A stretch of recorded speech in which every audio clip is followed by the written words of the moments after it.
Bonjour à tous. Alors aujourd'hui, on parlera du comparatif et du superlatif des adjectifs qualificatifs. Donc on verra ensemble comment faire des comparaisons entre deux choses. Disons, on verra comment comparer les qualités de deux choses. Ou sinon, on verra aussi comment exprimer la qualité de quelque chose en absolu. Donc avec le superlatif. Buona visione!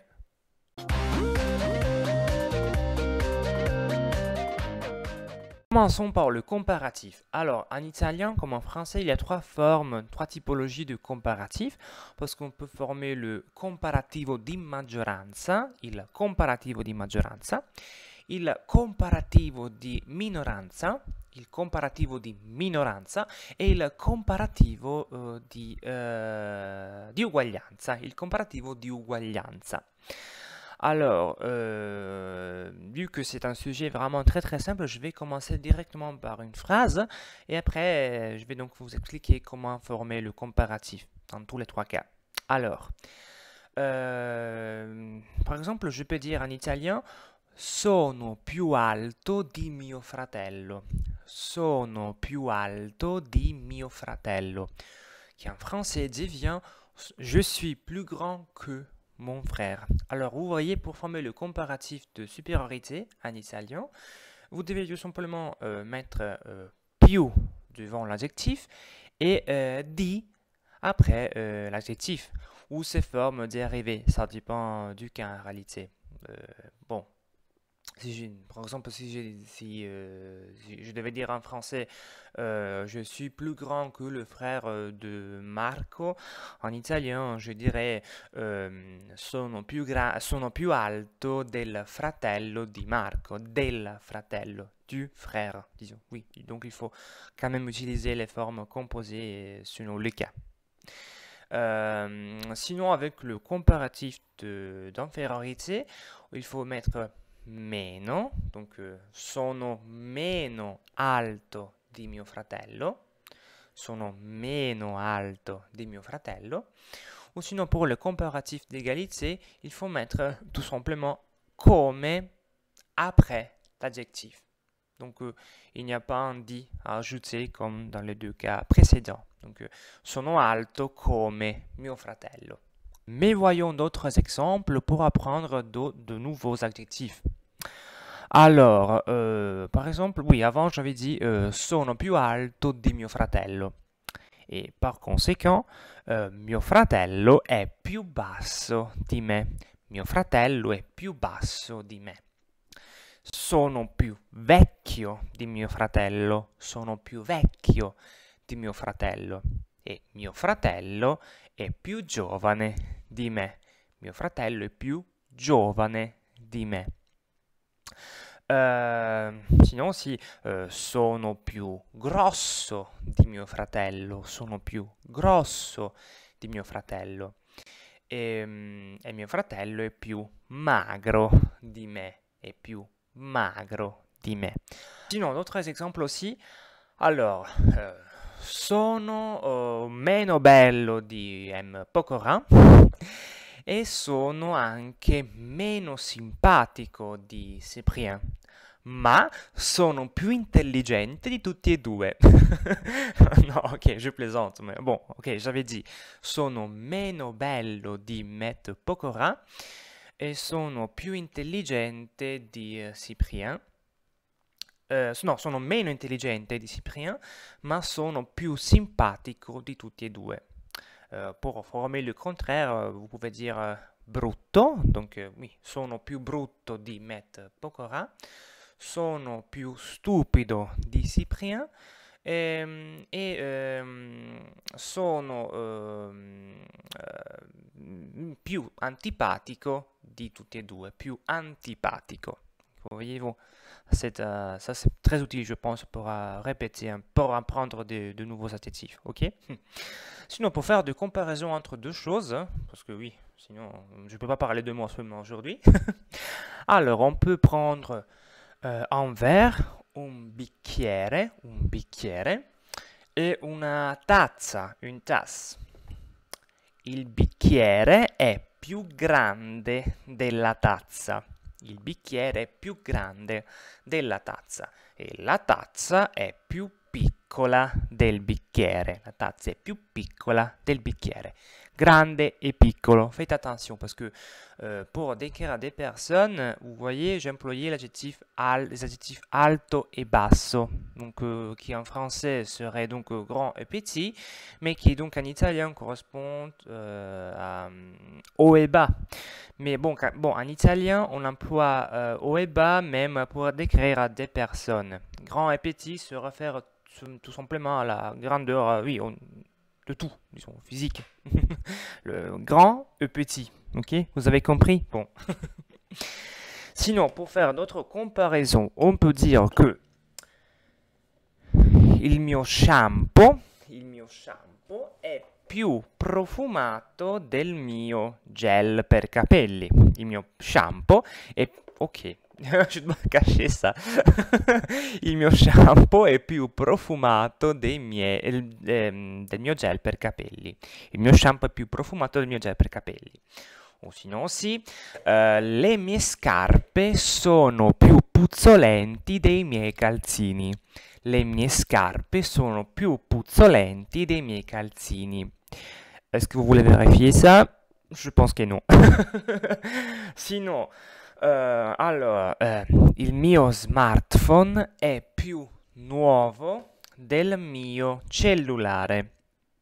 Il mio smartphone è più nuovo del mio cellulare. E il cellulare è meno moderno del mio smartphone. Il mio cellulare è meno moderno del mio smartphone. Sinon, oui, ok, pour faire une comparaison avec le comparatif d'égalité, il mio zaino è blu come la mia giacca. Je dois me déplacer. Oui, la mia giacca. Ok, vous avez compris? Bon, alors on peut passer au superlatif.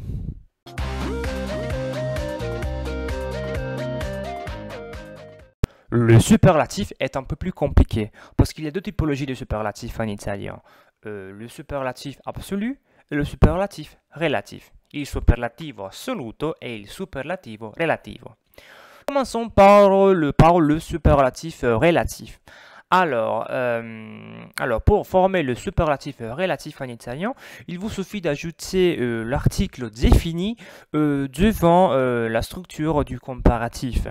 Je vais donner un exemple concret. Roma è la più bella, no, Roma è la più grande città d'Italia. Roma è la più grande città d'Italia. Rome est la plus grande ville italienne, d'Italie. Donc vous voyez, j'ai ajouté tout simplement l'article défini devant la structure du comparatif. Un autre exemple, la Loira è il più lungo fiume della Francia. La Loira è il più lungo fiume della Francia. La Loire, le plus long fleuve de la France. Mais faites attention, qu'est-ce que vous diriez en italien si vous deviez traduire la phrase Rome est la ville la plus grande d'Italie. Rome è la ville la più grande d'Italie. Roma è la città la più grande d'Italia. Roma è la città la più grande d'Italia. Mais non, ici vous vous trompez, parce qu'en italien on n'a pas besoin de répéter l'article défini quand on répète le sujet à nouveau. Donc on dit tout simplement Roma è la città più grande d'Italia. Roma è la città più grande d'Italia. Et non, et pas Roma è la città la più grande d'Italia. Même chose avec l'autre exemple. La Loira è il fiume più lungo della Francia. La Loira è il fiume più lungo della Francia. Pas la Loira è il fiume il più lungo della Francia. Et faites attention, donc, parce que surtout cette structure est la structure la plus employée en italien, surtout quand on parle. La structure d'avant n'est pas si répandue, disons. Disons que cette structure avec le sujet qui est répété est beaucoup plus employée à l'oral surtout, je pense au moins. Bon, je parle pour moi. Bon, alors ça c'est tout ce que vous devez savoir à propos du superlatif relatif. Passons maintenant au superlatif absolu. Alors, en français, normalement, pour former le superlatif absolu, vous ajoutez tout simplement très, éventuellement fort, devant un adjectif. Donc, vous dites, par exemple, Rome est une ville très belle. Rome est une ville très belle ou fort belle. En italien, vous pouvez faire la même chose. Donc, vous pouvez dire Roma è una città molto bella. Molto, on l'emploie en italien. Molto correspond à très. C'est un verbe, un variable, donc on emploie toujours molto. Ne vous inquiétez pas. Ou sinon, on emploie un suffixe très important. Ça, c'est le vrai superlatif absolu italien. Qu'on doit mettre, donc un suffixe qu'on doit ajouter à la fin d'un adjectif. Et donc doit être accordé selon les cas, parce que c'est un suffixe qui donc vient englober par l'adjectif et donc forme un adjectif tout seul. Donc doit être accordé selon les cas. Ce suffixe, c'est issimo. Donc, on a issimo pour les masculins singuliers, issima pour le féminin singulier, issimi pour le masculin pluriel et issime pour le féminin pluriel. Donc, vous pouvez dire Roma è una città bellissima, bellissima. Très belle, molto belle. Vous pouvez dire aussi bien molto bella que bellissima. Mais bellissima est plus normal, disons. On l'emploie beaucoup plus souvent, disons, ok? Bellissima. Ou sinon, sono un ragazzo bellissimo. Sono un ragazzo bellissimo. Je suis un très beau mec. Je suis un très beau mec. Ok. Apparemment, non, je plaisante. Ok, bon. Donc, ça, c'est le suffixe issimo. Faites attention seulement quand vous voulez former le superlatif absolu avec les adjectifs qui se terminent par ko et ka ou go et ga. Dans ce cas-là, vous connaissez déjà la règle, je pense. Il faut ajouter un H entre C ou je et le I. Parce que vous le savez, c'est la règle qu'on avait déjà vue ensemble quand on avait parlé de l'alphabet. Pour maintenir le son dur de ces deux consonnes, il faut ajouter un H. Ok, donc on dit par exemple sono stanchissimo. Sono stanchissimo. Je suis très fatigué, parce qu'on dit stanco. Sono molto stanco. Je suis très fatigué. Ou sinon, sono stanchissimo. Donc on ajoute un H. Ou sinon, on prend maintenant il Rodano, che è il secondo fiume più lungo della Francia. E donc on dit il Rodano è un fiume molto lungo, o sinon il Rodano è un fiume lunghissimo, lunghissimo. On ajoute un H. Ok? Bon. Sinon, pour former le superlatif, il y aura une autre possibilité, mais je vous invite tout simplement à la reconnaître et pas à la employer. Parce que pour former le superlatif absolu en italien, vous avez aussi la possibilité d'ajouter des préfixes devant les adjectifs. Mais vu que les combinaisons entre ces préfixes et les adjectifs ne sont pas si faciles à employer, donc oui, je vous invite donc seulement à les reconnaître, pas les employer. Ces préfixes sont arci, stra, super, extra, hyper, sovra et ultra. Arci, stra, super, extra, hyper, sovra et ultra. Bon, moi je n'ai rien ajouté maintenant à propos du comparatif et du superlatif, sauf que, selon vous, qu'est-ce que j'ai oublié, comme d'habitude? Mais oui, les exceptions. Parce que même avec le superlatif et le comparatif, il y a beaucoup d'exceptions, malheureusement. Bon, pas beaucoup, mais il y a quelques petites exceptions à prendre. Alors, exception, quand je parle d'exception, je me réfère à une série d'adjectifs qui ont une forme régulière et une forme irrégulière, quand on veut former le superlatif ou le comparatif aussi, en réalité. Alors, commençons par buono. Bon, pour former le comparatif, il faut dire, le superlatif relatif, il faut employer migliore. Vous pouvez dire au mieux, vous pouvez dire aussi bien più buono que migliore, mais migliore est beaucoup plus, on l'emploie beaucoup plus souvent, disons, que più buono. Et donc on peut dire par exemple oui, migliore di ou il migliore di. Mais si vous voulez former le superlatif absolu, vous pouvez dire sinon ottimo, ottimo. Au lieu de molto buono, vous pouvez dire ottimo. Donc on a donc buono, migliore et ottimo. Sinon, on peut prendre l'adjectif cattivo, mauvais. On a peggiore pour le superlatif relatif et le comparatif.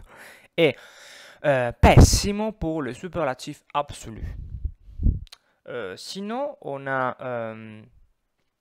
grande qui devient maggiore pour le superlatif relatif et le comparatif. Et massimo pour le superlatif absolu. Et piccolo qui a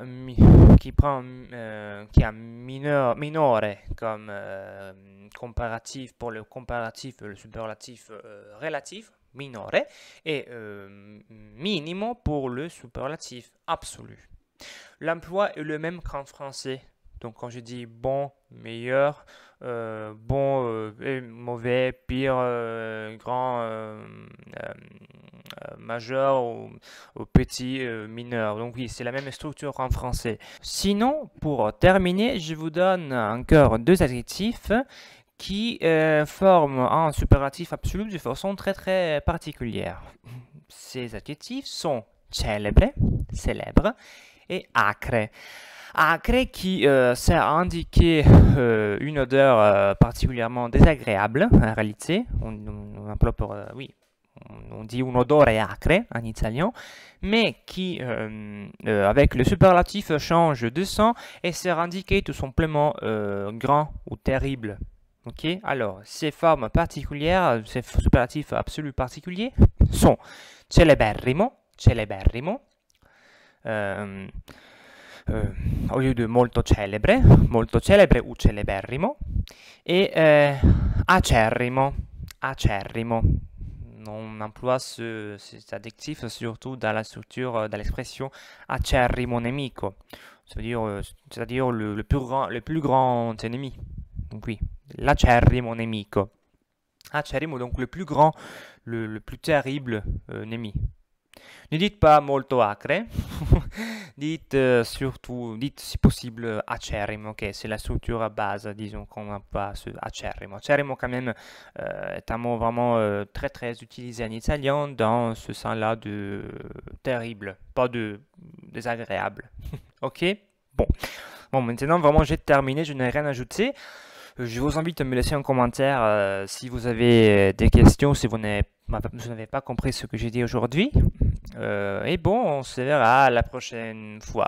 Je ne sais pas quand, mais bon, ce sera un jour ou l'autre, comme je dis l'autre fois avec la vidéo sur les virlangues. Bon, alors bon, ci vediamo.